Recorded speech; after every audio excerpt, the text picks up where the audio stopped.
Orain, merkatu tradizionalari buruz hitz egin behar dugu. Tira, ez dakit zenbateraino den tradizional, berak esango digu. Zuzendariak esango digu. Zatoz, mesedez, Leire Arandia.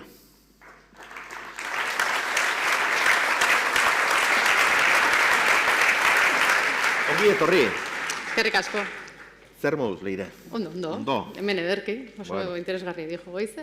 Egunerokoak utzi aldizu, ona ies egiten ikusten denez bai, baina inorrez altzaizu asarretu. Gaur ez, momentuz ez. Gaur ez.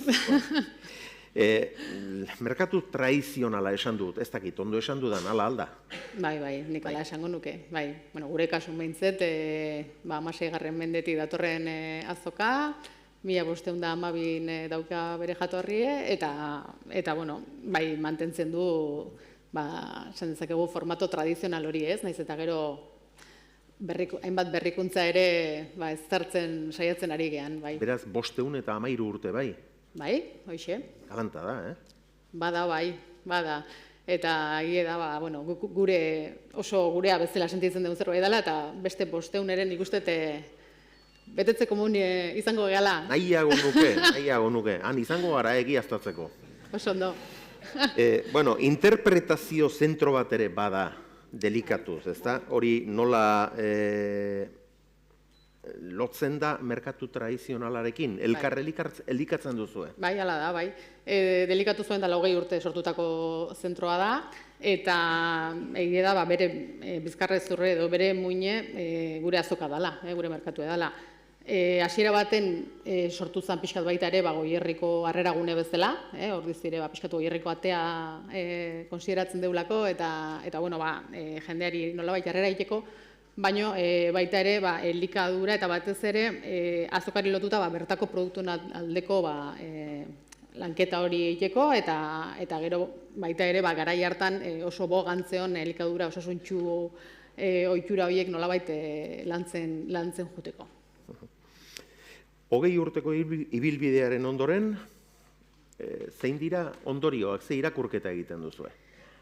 Batez ere indaun irakurketa izan da, Ordizira eta Goierrira, gure kasun Ordizira, jendea batez ere erakartzen duna gure azoka dela, ez?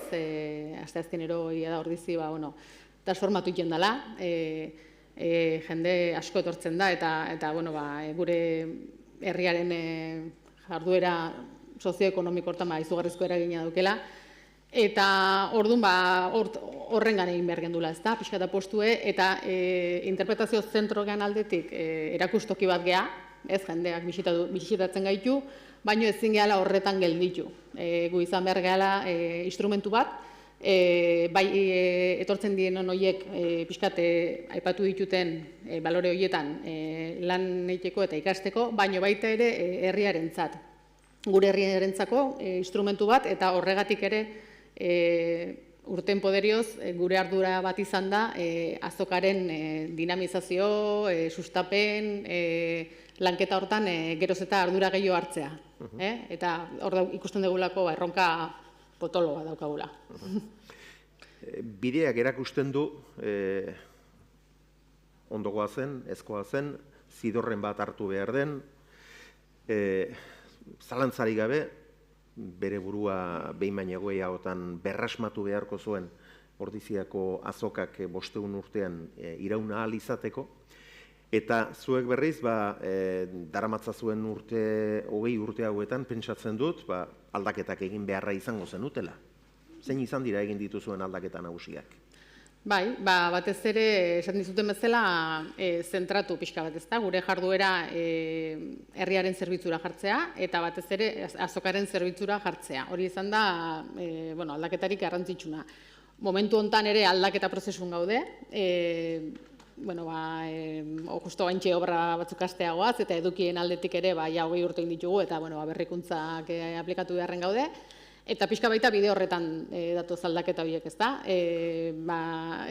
Nolabait jendea azoka ez den egun horietan ere, azoka zer den bizi dezan lortu nahi dugu, eta orduan bai alde batetik azokaren esperientzia inmertsibo bat edo landu nahi dugu, eta bueno, ez da berdina, noski, nik jendeak gonbidatzen dut azoka egunean etortzea, baina bueno, ezin bada, behintzete jakin dezatela, zer dan guk sustatzen den guzti hori, eta gero baita ere nolabait produktu horiekiko esperientzia lantzea, jendeak baita ere ezagutu dezan produktu horien jatorria zein dan, nondi datorren, produktu horren balioa, horrek zekarpen egiten dion gure inguru giroari, zati hori ere funtsezkoa iruditzen zaigun mezu bat da, azkenen baserritarrek egiten duten lana ez da produktua sortzea bakarrik ez da, baizik eta horrek gure inguru giroari egiten dion ekarpen ezinbesteko hori, ez?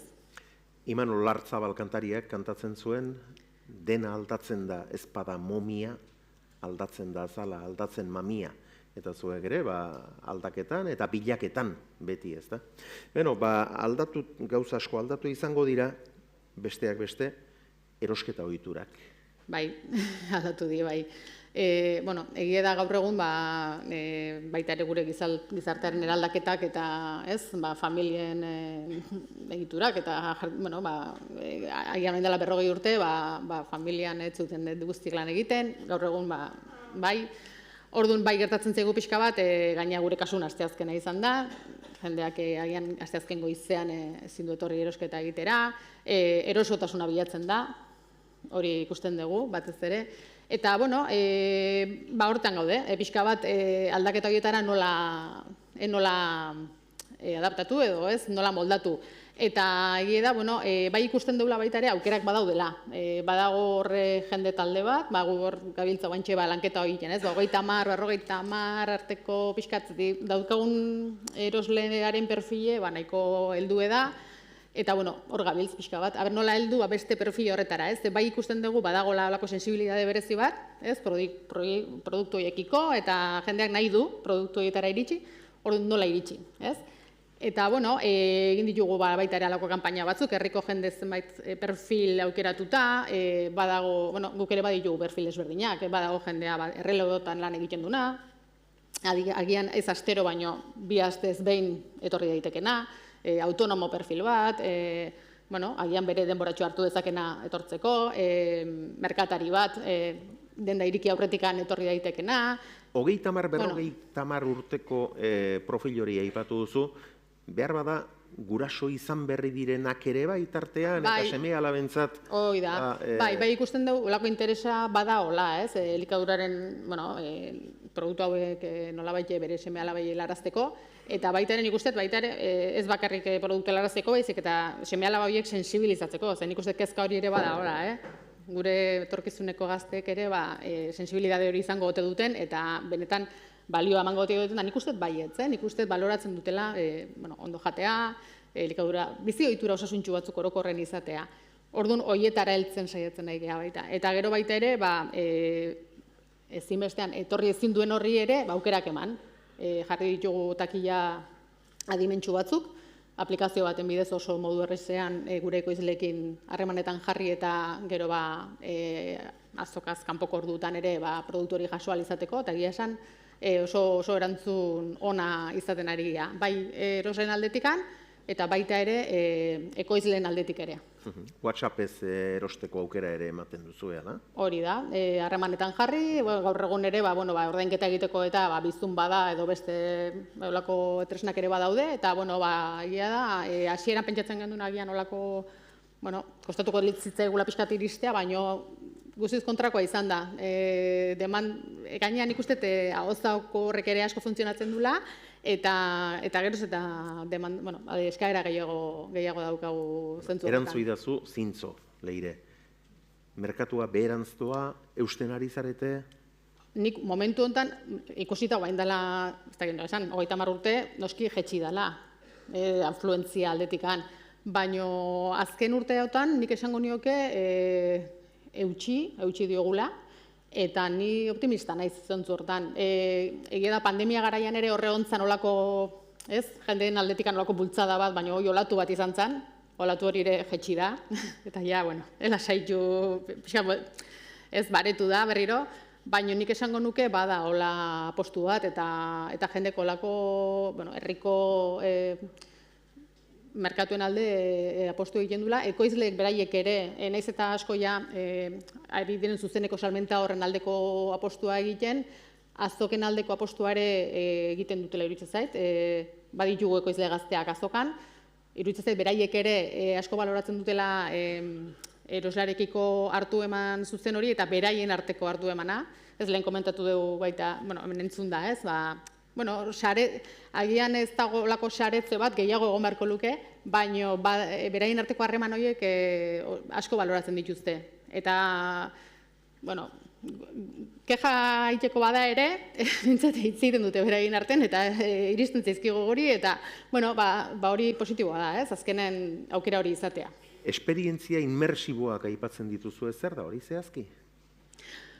Ikusi beharko dugu, gero jartzen den momentun nola bizidon jendek ez da, baina azkenen nolabait sartzen zean momentu horretan, behintzet eunetik ezinezko izango da, baina inguru giro horretan sentiarazten zaituen nolako 10-15 minututan behintzet sentiarazten zaituen nolako esperientzi berezi bat, ez? Gaur egun jokatzen da baita ere irudiekin, soinuarekin, usaimenarekin ere kasu batzutan, ez? Olako esperientzi berezi bat, gonbidatuko zaitute gustura joan honez. Herritzen deunen. Eizu Leire, Goierri oso industriala da, baina baserri inguruneri gabe ezin da ulertu.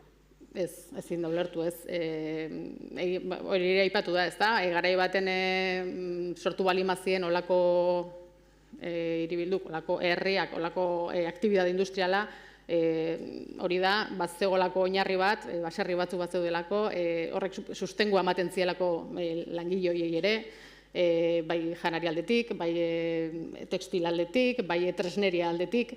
Hor azkenen zegoen alako sustengu bat eta horrek ekarpena egintzun bai esan dezakegu bilakaera ekonomiko horretan eta baita ere esan duten bezala gure paisaiaren bilakaeran, ez? Baina bai ezin da ulertu gure kasu behintzete gure eskualdea ezin da ulertu baserririk gabe. Ekoizleek hornitzen dute Ordiziako azoka. Ekoizleetan erreleborik sumatzen alduzu? Bai, epatu dizut ez da, egia da, ekoizleen kasuan ere bataz besteko adina nahiko altua dela, baina aizaizkigu iristen, ekoizle gazteak, eta iristen direnak behintzet apostu egiten dute eta denboran irauten dute azokan. Ez da egun batetik besterako gaina apostu bat, azkenen horre bezeroak ezagutu martzaitu, harreman bat landu behar da, baina bai aipatzen dutena beraiek da, azokan dagoen bezeroa oso bezero fidela dela. Eta normalen behin hasten danen produktuak kontsumitzen eta altzautzen zaitunen gaina, horrez ez da bakarrik kontsumoa, ez? Harreman pertsonal horiek ere sortzen die eta oso harreman politek die, ez? Eta hor bai ikusten dugu, bada hola behintzet ekoizle gazte horietatik sektore bat azoken aldeko apostua egiten duna. Eta orain erosleetan erreleboa izatea komeni? Hoi da, azkenen esan deten bezala, hortan egia, hoi da gure erronka nagusie. Azkenen, ja adintarte baten dauden bezeroiek apostu hori egitea, beraiei alditugun tresna gehien oberenak eta egokienak jartzea, eta beraiek tresna horiek aprobetxatzea. Eta gaur egun poltsikon daramak egun gailu horren bidez, gauza asko dauzkegu baita ere lantzea, baina horrek ez ditu ordezkatuko produktu horiek, eta guk egunero jaten deun produktu zoragarri hori, orduan, horren aldeko apostu egin beharko da. Izan dezala beste 500 urteko bizia Ordiziako azokak. Leire Arandia, eskerrik asko, ondo izan.